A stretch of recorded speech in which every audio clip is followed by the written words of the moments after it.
que Jesus, o Mestre querido, possa amparar os nossos corações, nos trazer com os seus ensinamentos muito conforto, muita paz, renovar em nossos corações a esperança, o desejo de sairmos daqui para nos esforçar cada vez mais no intuito de nos tornarmos pessoas melhores.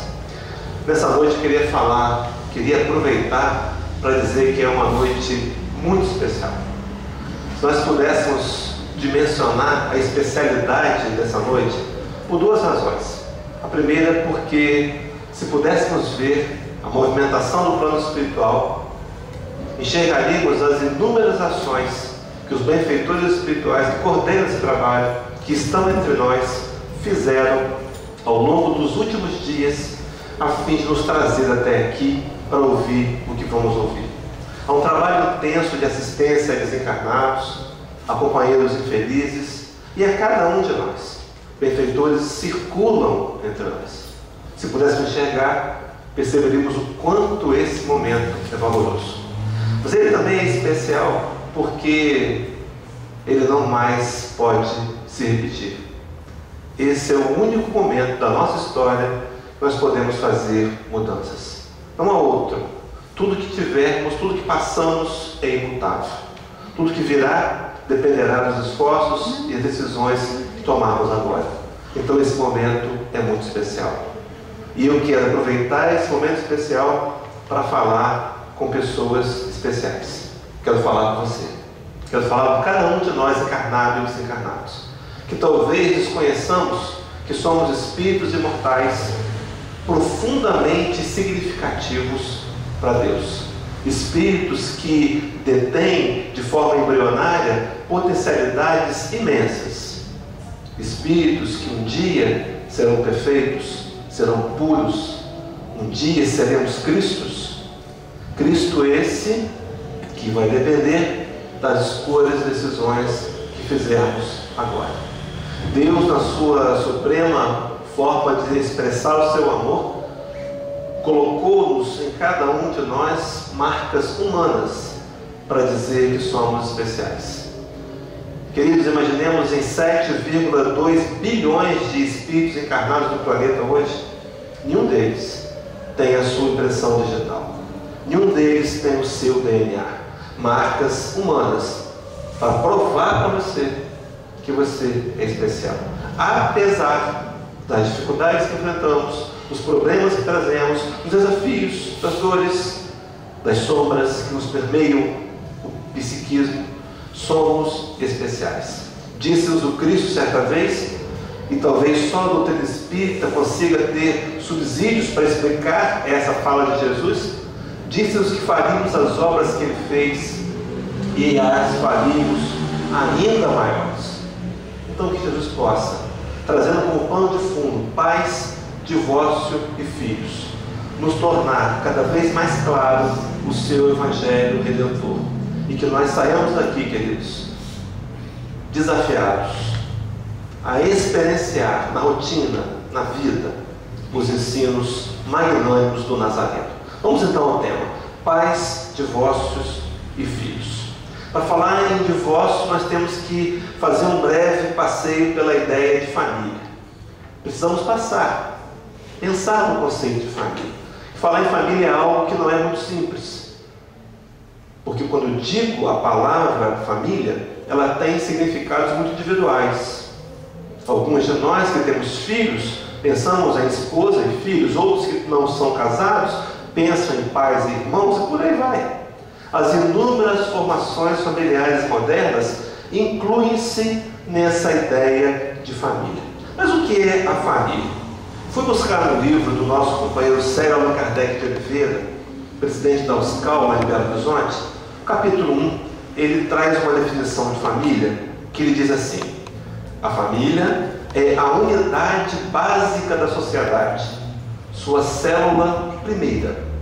A família é um pequeno núcleo humano, fundamental para o equilíbrio e a ascensão do núcleo maior, denominado sociedade.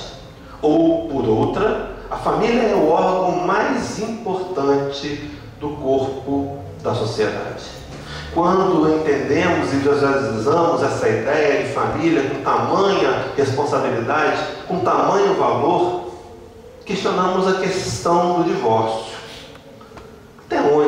Até onde o divórcio seria uma boa opção? Vamos seguir o raciocínio. Completa então Célio Allan Kardec de Oliveira. Do ponto de vista espiritual, a família é o instituto abençoado onde as criaturas se encontram para a realização de um programa de provas, expiações e conquistas, visando ao bem-estar do amanhã.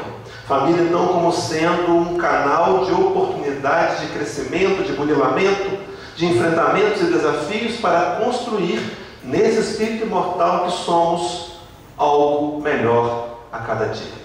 A proposta de Allan Kardec, quando faz o comentário da questão 918, que trata do homem de bem, dentre umas ele diz que ser o homem de bem, se tornar o homem de bem, é aquele que hoje procura ser melhor do que ontem e amanhã haverá de procurar ser melhor do que hoje. Talvez esse crescimento seja muito dependente da maneira pela qual encaramos o conceito de família. Posto isso, no Livro dos Espíritos, para fechar o embasamento introdutório dessa palestra, só para trazer a doutrina espírita em os seus fundamentos, questão 775 de O Livro dos Espíritos, Allan Kardec pergunta aos benfeitores espirituais: qual seria para a sociedade o resultado do relaxamento dos laços de família? Inquire Allan Kardec aos benfeitores com relação se a conquista familiar retrocedesse. E os benfeitores explicam: uma recrudescência do egoísmo. Fui até o dicionário, e recrudescência significa renovação com maior intensidade. Então, o rompimento dos laços familiares, das estruturas de família, seria um aguçar, um promulgar intensamente o egoísmo. Allan Kardec, em toda a sua literatura, vai discorrer ao longo do Pentateuco kardeciano e das demais literaturas que escreve, que o egoísmo e o orgulho são as duas grandes chagas da humanidade. Todas as mazelas que enfrentamos hoje, a indiferença, a pobreza, a miséria, a fome, estão baseadas, pautadas na construção de um egoísmo social construído por um egoísmo individual. Posto isso, então, a gente percebe que seria um retrocesso de valores a eliminação da família. A gente percebe também que quando falamos em família e pensamos em divórcio, pensamos que família é uma aquisição evolutiva. Se voltarmos na história da civilização, vamos perceber em passos muito curtos, durante muitos milhões de anos, a construção da família como sendo resultado de um processo evolutivo. A família, então, é um resultado. A família é um benefício e uma conquista que nós, humanidade terráquea, já adquirimos. Quantas vezes nós não valorizamos as coisas que temos? É muito comum entre nós, humanos, ainda em aperfeiçoamento moral. Quantas vezes, companheiros, estamos diante de um livro que foi talvez traduzido ou escrito durante anos, e nós não o valorizamos porque não nos atentamos para a importância de fazer a leitura. Quantas vezes estamos numa família com a estrutura que temos, com as dificuldades que elas apresentam, mas algumas vezes nós queremos fugir dela, queremos abandoná-la, queremos nos separar. Sim, é mais fácil vivermos sozinhos, talvez em algumas ocasiões, mas o desafio de crescer depende da família.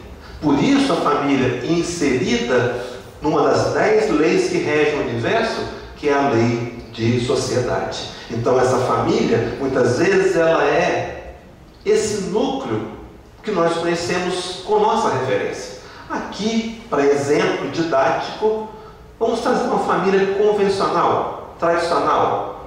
Pai, um homem e uma mulher que se casam e têm filhos. Mas hoje sabemos das estruturas modernas que as famílias apresentam. São as famílias dos homoafetivos, famílias que não têm filhos, famílias de pais separados, que trazem os filhos, e aí surge a figura do padrasto ou da madrinha ou da madrasta. Enfim, estruturas familiares. Recentemente eu vi uma palestra do nosso companheiro lá de Juiz de Fora, não, de Vila Velha, perdão, o Vanderlei Aguiar. Ele contava sobre família, ele dizia que, dando o exemplo das novas estruturas, trouxe um caso até engraçado. Ele contava que certa família, onde os pares, o casal havia já contraído outros casamentos e tiveram filhos, nessa família, o marido trouxe os filhos, a esposa também trouxe os filhos do casamento e tiveram os seus próprios filhos. E de repente a mulher grita lá de dentro: meu amor, corre, socorre, porque os meus filhos se juntaram com os seus filhos para baterem nos nossos filhos. Uma realidade, vivenciamos isso. Mas qual é a proposta espírita, as orientações espíritas para que nessa família ou em qualquer outro tipo nós possamos nos construir? Fazer descobertas. Queridos, nós estamos vivendo um momento muito importante da transição da humanidade. Nós precisamos validar esse momento. Quantas vezes nós ouvimos as palavras que nos batem ao ouvido e ao coração, mas quantas vezes nós sentimos? Paulo de Tarso, numa das suas expressões, ele diz que a letra é capaz de matar, mas o espírito vivifica. A compreensão intelectual é fundamental, é necessária, mas precisamos avançar para algo mais profundo. Talvez nessa noite o desafio seja entender melhor Jesus e senti-lo em nossos corações, a fim de nos sentirmos impulsionados e desafiados a praticar o seu Evangelho. Sem o que, talvez estaremos repetindo os mesmos erros de encarnações passadas. Quando fomos religiosos, sentamos nos bancos de igreja. Quando éramos católicos, por exemplo, criamos um adjetivo chamado católico não praticante. Não é possível ser católico se não for praticante. Será que vamos fazer isso com o advento do Espiritismo? Espíritas não praticantes? A proposta do Cristo, e não a proposta religiosa, a de Jesus, é que nós nos desafiemos a colocar em prática as suas palavras. No Evangelho de João, capítulo 15, ele diria assim: aquele que me ama, guarda os meus mandamentos.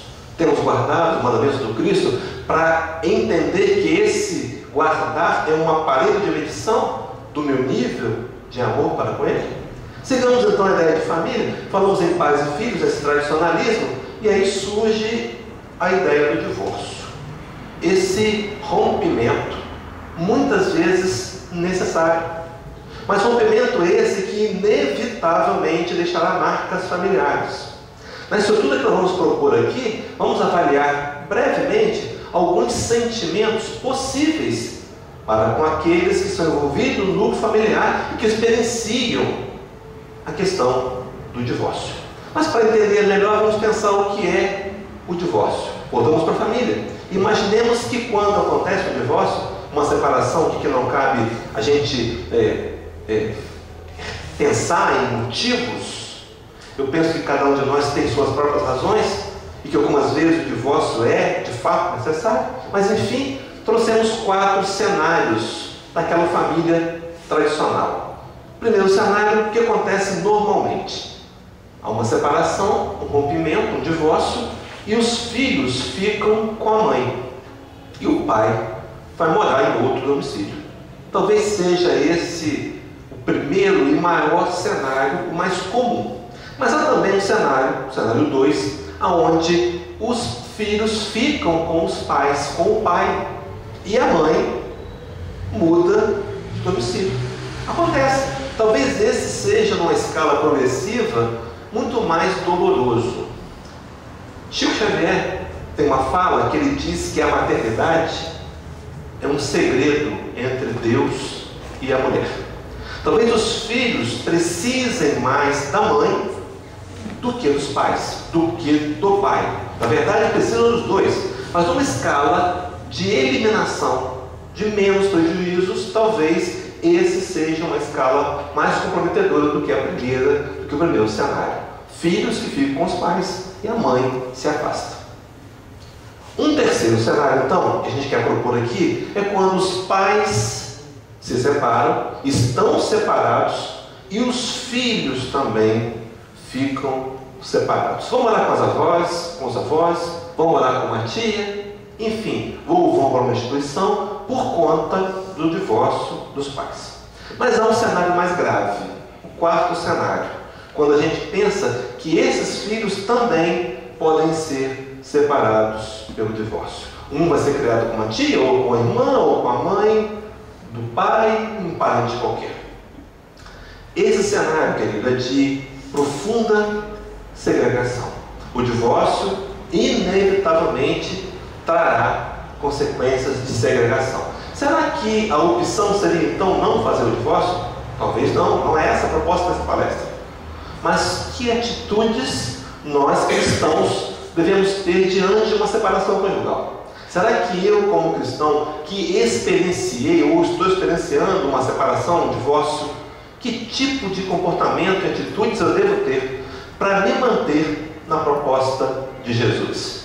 Fez o Nazareno alguma referência a esse assunto? Por certo, sim. Orientações básicas e eternas, imutáveis, que vão dirigir-nos a nos comportarmos adequadamente em qualquer situação da vida.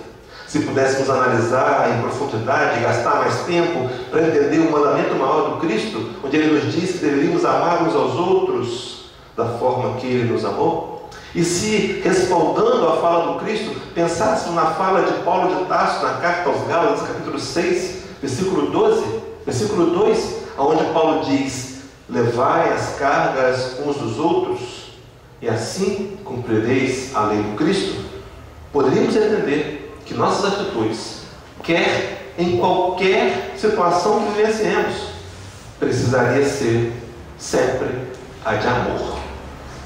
Estou dizendo que isso é fácil, não, queridos. Isso é um desafio enorme. Quantas vezes nossa vontade é agredir, é pegar no pescoço e apertar? Mas haverá um dia, no processo de crescimento moral e evolutivo, que essa vontade de espremer a pessoa vai se transformar em vontade de abraçar, de acolher. Quando nós aprendemos automaticamente a nos colocar no lugar do outro e compreender que cada um de nós tem sua história dolorosa. Meus irmãos, eu não te conheço muito bem, mas eu sei que você tem uma história dolorosa. Quem que não tem? Viemos de um passado de agressividade, éramos quase que meio animais, passamos pelas barbáries da vida, quantas atrocidades fizemos, mas agora, no nível de consciência que estamos, com a contribuição do conhecimento espírita que revive o cristianismo, precisamos aproveitar para fazer dessa encarnação uma encarnação válida, vitoriosa, diferente das outras. Assisti recentemente o seminário do Haroldo Dutra Dias, e ele comentava que muitas vezes retornamos ao plano espiritual e o nosso benfeitor nos espera de cabeça baixa ou meneando a cabeça. E nós nos surpreendemos e dizemos: o que foi? E ele diz: você errou. Você errou de novo. E no mesmo erro. Não dá para ser pelo menos criativo e errar em outro erro? Quantas vezes repetimos os erros em nome do orgulho e do egoísmo? Será que nessa encarnação, queridos, nós vamos fazer diferente? Será que nós que temos esse conhecimento pautado no novo Evangelho, no Evangelho redimido do Cristo, não vamos colocar em prática? Vamos continuar sendo teóricos? Será que vamos continuar sendo simplesmente teóricos? No passado, fomos religiosos. Mas será que temos nos tornados espiritualizados? Essa é a pergunta. Então, um cenário de segregação, um cenário de consequências emocionais e espirituais inevitáveis. Por mais que eu haja corretamente numa separação conjugal, no divórcio, marcas emocionais e espirituais hão de acontecer. O que posso fazer para amenizar esses sintomas? Queria só dizer aqui, abrir um parênteses, para expandir a ideia do perigo de generalizar. Vamos trazer exemplos aqui, daquela família que é também um exemplo, mas esses exemplos não são definitivos. Eles podem alterar de personagens. Nós não podemos, guardem isso, queridos, nunca generalizar. Cada ser é um ser individual, que tem uma história. Só que nós cometemos um erro grave, que é o erro da comparação. Nós temos o hábito de nos comparar com os outros. E já perceberam que quando nós nos comparamos com os outros, nós cometemos pelo menos de dois, um dos erros. Ou nós nos sentimos superiores, o que é uma inverdade, porque todos somos iguais, e se estivermos em níveis diferentes de evolução, isso não nos faz melhores que o outro, pelo contrário, nos faz mais responsáveis. Aquele que mais sabe tem o dever de ensinar. Aquele que mais tem poder aquisitivo tem o dever de distribuir e amparar o que tem menos. Quando Allan Kardec fala da escravidão, há uma parte da resposta dos benfeitores que diz que o forte tem o dever e o papel de proteger o fraco. Mas então, esse perigo de generalizar, cometemos erros quando nós adentramos nessa questão de apontar os dedos. Não podemos nos comparar. Outras vezes nós nos comparamos o nosso inferior com o melhor do outro e nos sentimos um nada. Esquecemos que somos seres únicos, uma caminhada de ascensão contínua para encontrar para a unidade divina, questão 1009 de O Livro dos Espíritos. Caminhamos nesse sentido. Precisamos validar nossos esforços, compreender que no passado erramos e que os erros fazem parte do acerto e exercitarmos o auto-perdão. Não nos acomodarmos, me aceito como sou e continuo sendo, não é isso a proposta. Eu me aceito, eu entendo a minha história, muitas vezes baseada na ignorância, os erros do passado trazidos pela ignorância, mas agora eu me corrijo. Eu me esforço a mudar de comportamento e mudar de hábito. Então não há como generalizar. Eu não posso apontar para ninguém e dizer, isso acontece com você por causa disso. Não. Cabe a cada um de nós um exercício de autoanálise para descobrirmos por que enfrentamos dificuldades e aproveitar essas dificuldades como um grande laboratório de crescimento moral. Mas seguindo então o nosso raciocínio, vou colocar aqui, vou explorar inicialmente, eu tenho até as 9, né? Não, estou brincando, 8h30, né? Eu sei que é 8h30. Só para ver se vocês estavam atentos. Vamos começar trabalhando com o marido. Família se separa. O que esse marido vai sentir? Não é regra geral. Mas a grande maioria das vezes ele pode sentir uma frustração. Quantos de nós no casamento sonhamos com o casamento? Quantos de nós temos projetos para a vida toda? Não é verdade? E quando de um rompimento, que é construído gradualmente ou de forma incisiva, nós nos frustramos. Essa frustração traz uma sensação de fracasso. Parece que nossos projetos não deram certo porque nós não somos ou não fomos competentes o suficientes. Pode ser até verdade ou não, mas a compreensão disso deveria ser para eu me melhorar e não para me punir, me condenar, me autoflagelar. Diante desse quadro, esse homem tem muita insegurança. Ele fica inseguro, talvez para novos relacionamentos, inseguro no trabalho, inseguro na vida, inseguro consigo mesmo. E essa insegurança pode ser fruto e construir medo e culpa. Queridos, a culpa é a menor partícula da depressão. A culpa é algo extremamente doloroso. Todas as vezes que nós nos sentimos culpados, o nosso inconsciente trabalha para nos punir, porque culpa exige punição.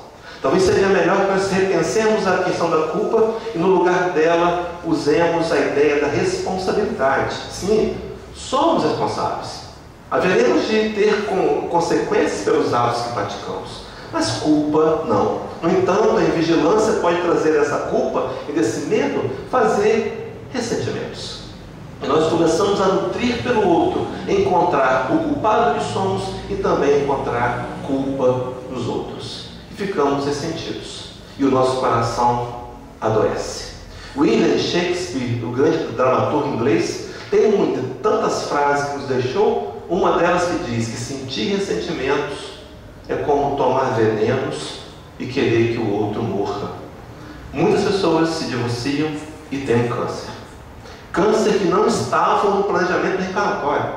Câncer construído pelo ressentimento e pela mágoa. Esse ressentimento, no processo evolutivo, pode desencadear uma doença psicossomática grave, chamada depressão, que muitas vezes leva à morte. Consequências, então, emocionais e espirituais para o homem, nesse exemplo, e que essas sensações poderiam estar nas mulheres também, ou nas crianças, mas que aqui no exemplo estão no homem. Vamos então pensar nas consequências emocionais para com a mulher. Vamos lá. Decepção, né? Então, será que os mesmos sonhos que o marido teve, que essa mulher também teve, sonhos que os casais selam juntos na intimidade, né? E de repente o desencadear daquele casamento foi um divórcio. E divórcio é algo desgastante, né? Os tribunais, as varas de família, as conversas são desgastantes. E essa mulher tem uma profunda decepção. Decepção que pode levá-la a um sentimento de raiva, de revolta, um sentimento em que ela precisa inconscientemente se vingar. Sim, porque a mulher no casamento é o ser criado para ser protegido, para ser defendido, é a parte mais frágil do casal. E essa raiva pode levar essa mulher a inserir-se num processo de profunda solidão, por escolha. Solidão por escolha. Nós ouvimos depois de um divórcio muitas pessoas dizendo: eu nunca mais vou me casar. Não é assim? Dizem que nunca mais querem um relacionamento. Essa solidão, ela tem como fundamento uma tristeza muito grande. Pessoas que vivem infelizes porque não entenderam que a razão de viver não pode ser o outro. Meu querido, sua razão de viver, minha querida, tem que ser você. Recentemente fazendo um casamento, e nós espíritos não temos cerimônia de casamento, mas as pessoas convidam para você dar uma palavra no casamento. E eu dizia, parafraseando um amigo meu de Campos, do Betacás, que ele diz assim: se você casar, se você quer casar para ser feliz, não case. Mas se você quer casar para fazer o outro feliz, case-se. Né? Nós temos a ideia de que vai aparecer um príncipe encantado ou uma princesa descendo da torre e nós seremos felizes para sempre. Casamento não é isso. Isso é filme americano de décadas passadas. Essa tristeza, essa solidão pode causar doenças, pode até matar, e levam a pessoa a uma baixa autoestima. Essa baixa autoestima abre-nos portas de processos obsessivos, não é o assunto dessa noite, mas nos prejudica profundamente. E nós somos alimentados a ideia de que não valemos nada. E é essa ideia que em 99% dos casos de suicídio permearam as ideias desses companheiros que equivocadamente tentavam fugir das suas dores. Essa baixa estima vai levá-los ao isolamento, e esse isolamento com ideia de rejeição e, mais que isso, gerando uma angústia. Então são sentimentos, são emoções, são valores espirituais e emocionais naturais de um rompimento, de um relacionamento conjugal. Queria abrir aqui um parênteses para dizer também que alguns rompimentos de amizade causam a mesma coisa. Alguns rompimentos entre amigos, qualquer tipo de rompimento, aqui o divórcio, eles geram dificuldades naturais, emocionais e espirituais. Dito isso, voltamos agora ao nosso quadro inicial. Vamos falar dos filhos. Vamos pensar nos filhos. O filho separado ou eles dois juntos, não importa, as emoções serão trabalhadas aqui para os dois. Cadê o?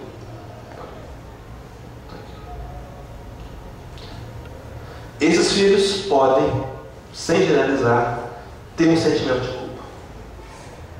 É muito comum as crianças acharem que a separação ocorreu por conta deles. Imaginam. É algo imaginário, mas real.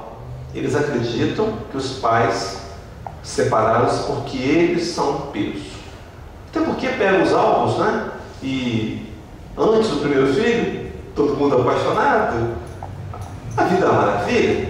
Os filhos vêm e a paixão diminui, a realidade começa a surgir, e talvez os casais, esses filhos, no raciocínio infantil, imaginam, por minha causa, que meus pais hoje não estão como estavam naquelas fotos do álbum. E aí eles se sentem culpados. Esse sentimento de culpa pode produzir revolta nos filhos, que pode produzir a chamada rebeldia. Crianças, filhos de casais divorciados, poderão, muitos deles, dar problema na escola. Podem dar problema na escola. Eles podem ficar irritadíssimos. Isso por conta de uma ansiedade, por quererem vivenciar o futuro, anteciparem talvez os anos, para que eles não vivam mais aquela situação que os desagrada. Talvez criados com muito amor pela avó, ou por um tio, ou numa instituição séria, mas que não substituem a presença de pai e de mãe. Mas como pode ser pais e mães presentes se os filhos não estão juntos? Se são separados? Há possibilidade disso? Sim, há. Há meio termos, há como fazer, vamos chegar nesse momento. Mas essa criança, então, esses filhos, se tornam agressivos, estão muito agressivos, a agressividade aflora, e daí a violência.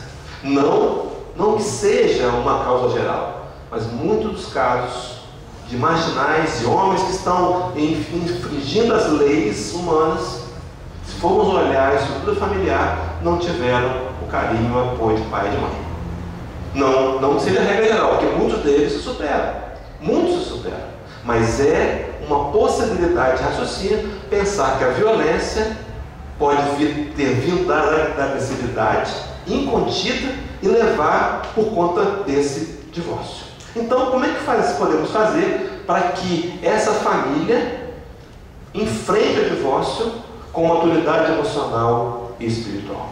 Quais são as propostas do Evangelho do Cristo para que a gente possa passar por divórcio ou qualquer outra situação com maturidade emocional? A primeira coisa a fazer, queridos, é tomada de consciência de responsabilidade. Nós somos seres únicos, individuais, como disse no começo.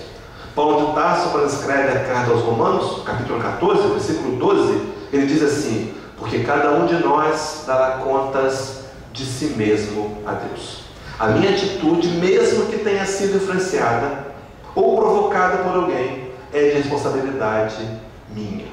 Cabe então a mim, no processo de amadurecimento moral e espiritual, me posicionar melhor e corretamente, fazendo, não evitando o mal, como diz a questão de número 5 do Evangelho segundo o Espiritismo, capítulo 12, não apenas não fazer o mal, mas praticar o bem, mesmo numa situação adversa. Então, tomar consciência da responsabilidade. Tudo bem, não suportamos mais, não temos mais afinidades, optamos racionalmente pelo divórcio, sabendo que haverão consequências que vão intervir naqueles que estão à nossa volta. Essa ação precisa ser tomada com consciência, com responsabilidade. E o que eu posso fazer então para levar esse projeto adiante e atenuar os males naturais gerados pelo divórcio? Vamos lá. Primeiro é pensar que somos individualidades. Segundo é perceber que o universo é dirigido por leis imutáveis, divinas, leis que regem o universo. Todas as vezes que nós, individualidades, infringimos essas leis, nós receberemos um retorno natural da infração. Então Deus, na visão espírita, é o Deus que não castiga. Esse conceito de Deus nós trouxemos do passado, de religiões anteriores, que nós construímos pela teologia com a intenção boa de explicar Deus. No entanto, erramos no conceito humano. Tentamos fazer de Deus a nossa imagem e semelhança, o Deus antropomórfico. Mas Deus não pune. Deus cria leis, simplesmente leis. E quando nós nos afinizamos com essas leis, as cumprimos, o resultado disso é paz e felicidade, harmonia interna. Quando nós estamos de contrário com a lei de Deus, o resultado é inquietação, tristeza e infelicidade. Então, quando nós passamos por dificuldades, não foi Deus que nos deu. Nós é que optamos equivocadamente no passado, e essas dores nos vêm como resultado Deus cria leis. Então, se eu percebo, diante dessa fala, de que amanhã eu posso ter resultados negativos pelas ações que eu tomo agora, preciso repensar a minha ação.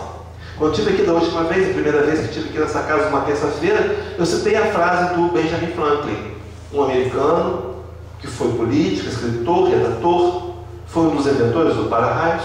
Ele dizia: a maior loucura que o homem pode cometer é continuar fazendo as coisas que sempre fez e esperar resultados diferentes. Queridos, estamos aqui para repensar nossas ações e nós mesmos. Será que eu não tenho insistido? Aquela velha frase popular, dando soco em faca de contas, me machucando e continuando a me machucar por conta do orgulho e do egoísmo que não me permite flexibilizar e mudar? Leis que regem o universo, que nós precisamos nos adequar a elas, se quisermos encontrar paz e felicidade. É a questão 614 do Livro dos Espíritos, quando Allan Kardec pergunta aos benfeitores espirituais, falando de lei natural e de lei de Deus, os benfeitores respondem a Allan Kardec que o homem só é infeliz quando ele se afasta das leis de Deus. Precisamos, nós, individualidades imortais, responsáveis pelo nosso futuro, mudar nossas escolhas e tentar trazê-las para uma aliança com a lei de Deus, o Evangelho de Jesus. Seguindo esse raciocínio, numa separação, então, são necessários múltiplos acordos. Eu coloquei que há necessidade de múltiplos acordos. Com tarja preta, para lembrar a gente que sem esses acordos, os prejuízos poderão ser intensamente maiores. Fazer acordos, sentar e conversar abertamente, ser assertivos, honestos, como cristãos que somos. Infelizmente, o casamento não vai poder seguir adiante, mas eu preciso agir com o rigor do Evangelho de Jesus. Agir com coerência diante daquilo que eu falo. Queridos, quantas vezes nós somos os fariseus modernos, né? Quando lemos no Evangelho sobre os fariseus, temos até uma certa ojeriza desses companheiros hipócritas e mentirosos. Quantas vezes agimos igual? Temos um discurso e uma outra atitude. O momento de evolução moral nos convida a equalizar o que pensamos, com o que sentimos, com o que falamos, com o que fazemos. A ação precisa ser resultado de uma atitude racional. Por mais que eu precise, muitas vezes, me contrariar. Eu queria mesmo era pegar no pescoço.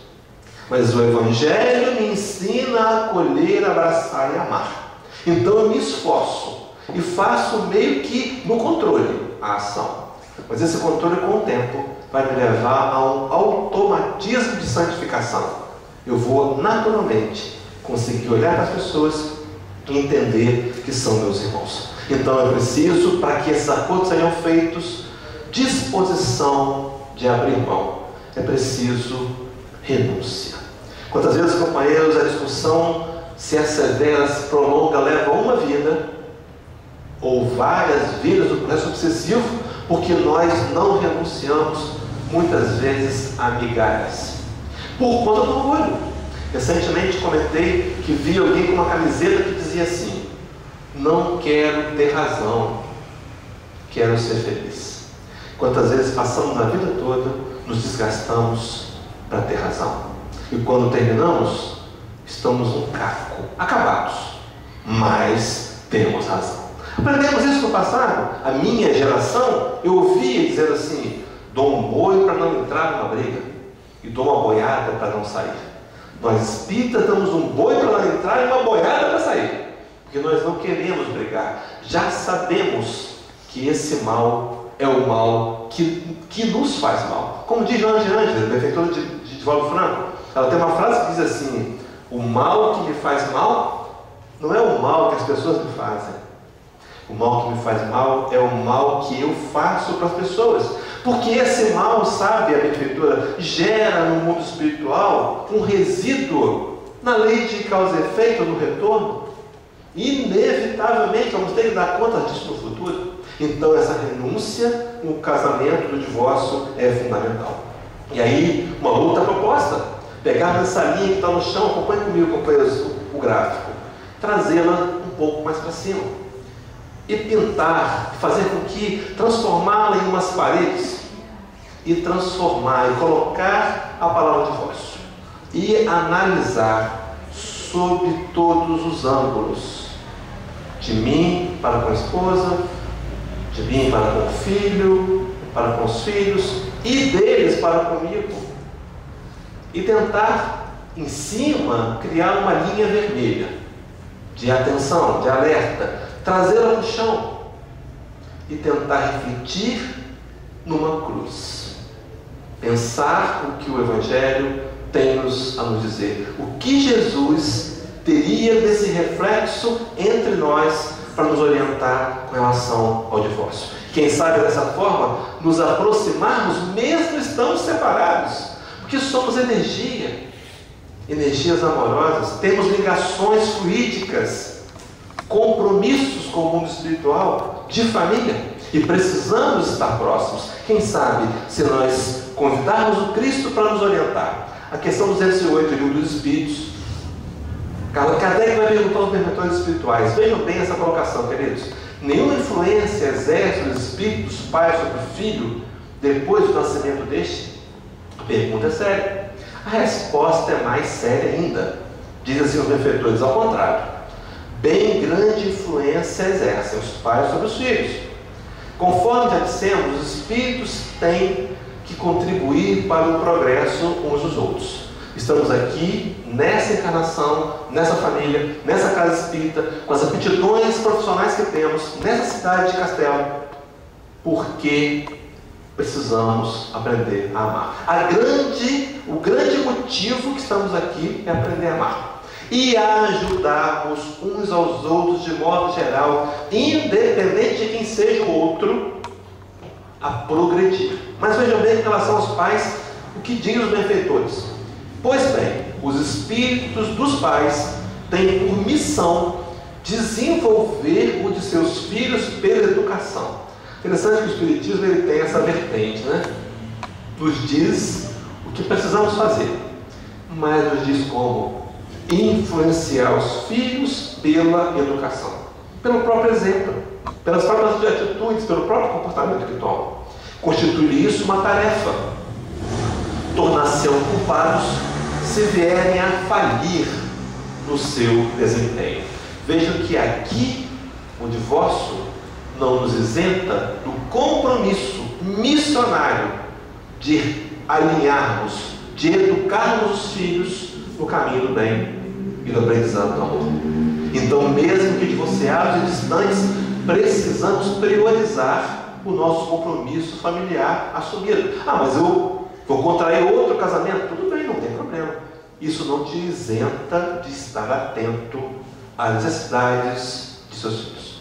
Mas se os meus pais, por exemplo, se separaram, não tiveram essa responsabilidade, o que eu posso fazer? Nada. Eu só posso fazer a minha parte no processo. Queridos, a maturidade nos leva a entender que precisamos nos responsabilizar sempre pela nossa parte e mudar aquilo que pudermos. Se o outro cometeu erros, se o outro foi ausente, se o outro se afastou voluntariamente, é um problema que ele terá que dar contas diante de Deus. A nossa parte tem que ser feita. Honrar pai e mãe. Você chega nessa parte aqui. Então o capítulo 15, capítulo 14 do Evangelho do Espiritismo diz isso. O título é honrai a vosso pai e a vossa mãe. Meus queridos, não importa, guardem isso, não importa quem foram nossos pais, não importa, nós lhe devemos honra. Não é só respeito, honra, porque foram eles, foi através deles que nós recebemos o corpo, esse aparelho físico que hoje nos possibilita crescer moralmente. Não importa o que eles fizeram, precisamos nutrir no coração honra por eles e perdoá-los se não foram os pais mais adequados. Se perguntarmos aqui, pelo menos para a minha geração, a criação é diferente do que hoje. Nós somos educados com muito mais rigor e severidade, não é? As pancadas faziam parte da educação. Fizeram aquilo porque foram o que aprenderam.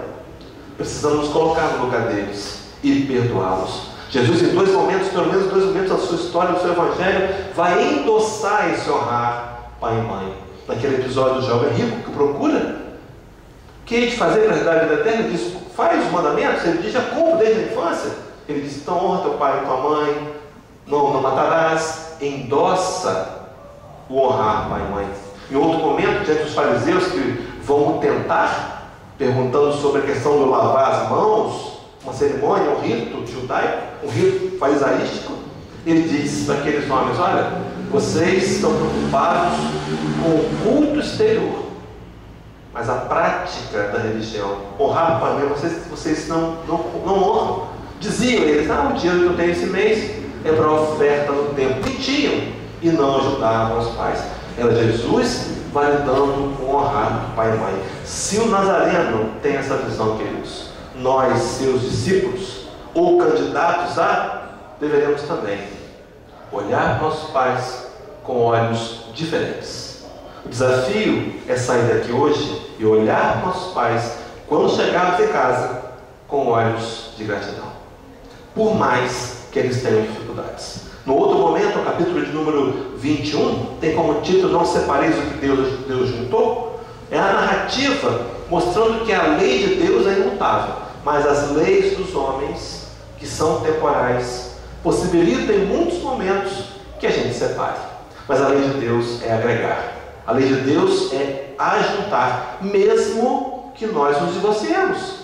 Ajudar no sentimento, estar juntos mesmo na distância, estar presentes, considerar, amar incondicionalmente. Não é uma atitude fácil. No entanto, para que isso aconteça, é preciso que nós convidemos, então, trazer os sentimentos para os nossos relacionamentos. Sabe que eu tenho olhado para minha esposa e pensado no que ela precisa em sentimentos? Porque a gente é muito linear. Muitas vezes eu digo que eu estou fazendo isso ou aquilo materialmente. Será que eu tenho dado atenção? Será que eu tenho cuidado? E convidar então Jesus para que esteja entre nós, nos desenvolvendo esse sentimento que muitas vezes nós somos contraditórios. Nós amamos, mas brigamos, aborrecemos, porque ainda há sombras em nós, ainda há dificuldades. Aquele companheiro que está do nosso lado hoje pode ter sido um inimigo do passado, que agora a misericórdia divina nos aproximou para reconstruirmos laços, para desatarmos nós, trazer Jesus para o nosso meio, e que a sua luz atinja-nos a todos da família, mesmo divorciados. A família, então, a gente vai pensar, para poder terminar, eu tenho 4 minutos, capítulo 6 do livro Paulo e Estevão. Estevão, na plenária, fazendo uma pregação. Paulo de Tarso, Saulo, perseguidor, extremamente incomodado, pretendendo matar Estevão. E em determinado momento, movido pelas forças do alto, Estevão diz para Saulo, diretamente para o doutor da lei: Saulo, Saulo, compreenderás um dia que para Deus Israel significa a humanidade inteira. Já sabia Estevão, dizia para Saulo, que nós pertencemos a uma família universal, que todos nós, separados ou não, o ex ou a ex, somos irmãos, e devemos respeito, consideração e amor para com o outro. No capítulo 12 do Evangelho de Mateus, de 46 a 50, a narrativa da família de Jesus, só vou ler, o texto diz assim: e falando ele ainda à multidão, eis que estava fora sua mãe e seus irmãos, pretendendo falar. E disse-lhe alguém: eis aqui estão ali fora, eis que ali estão ali fora tua mãe e teus irmãos, que querem falar-te. Porém ele respondendo disse aos que lhe falaram: quem é minha mãe? Quem são meus irmãos? E estendendo as mãos aos que estavam para os discípulos, disse: eis aqui minha mãe e meus irmãos. Porque qualquer um que fizer a vontade de meu Pai que está nos céus, este é meu irmão, e minha irmã, e minha mãe. Fizemos um culto lá hoje de manhã, e limos essa passagem, não é? Do Evangelho, segundo o Espiritismo, e a explicação de que em momento algum Jesus desprezara seus irmãos de sua mãe. Não. Ele só aproveitou a oportunidade para dizer que acima dos laços de parentesco carnal, sanguíneo, consanguíneo, há os laços da família universal. Somos irmãos uns dos outros. E se o dia que nós compreendemos isso, seguiremos adiante com muito mais facilidade, em qualquer tipo de relacionamento e em qualquer episódio que esses relacionamentos nos convidem a ter. Vejam bem o Salmo de Davi, capítulo 20, versículo 10, para encerrar dentro do horário, porque eu sei que o perfeitor está em hora. Diz assim Davi, talvez a sua dor seja consolada com esse texto de Davi. Ele diz assim: porque se meu pai e minha mãe me desampararem, o Senhor me acolherá. É o Senhor divino, amoroso, que nos acolhe. Não importa a nossa dor, não importa o tamanho do desafio, contemos com Ele. Ele disse certa vez no livro de Mateus, capítulo 28, eis que estou convosco todos os dias, até a consumação dos séculos. No livro A Caminho da Luz, de uma forma poética, Emmanuel nos diz que o planeta em que Jesus passou pelas mesmas situações que passamos agora já virou poeira dos sonhos há bilhões de anos atrás. Mas Ele conhece a sua dor, Ele conhece o seu coração, Ele sabe da nossa deficiência, da limitação, e não nos condena. Pelo contrário, nos ampara, nos acolhe e nos fortalece no desejo de que nós consigamos, dessa vez, ficar mais próximos dele e deixar que essa influência influencie nossas escolhas e decisões. Que o Cristo de Deus ampare-nos a cada um. Muita paz.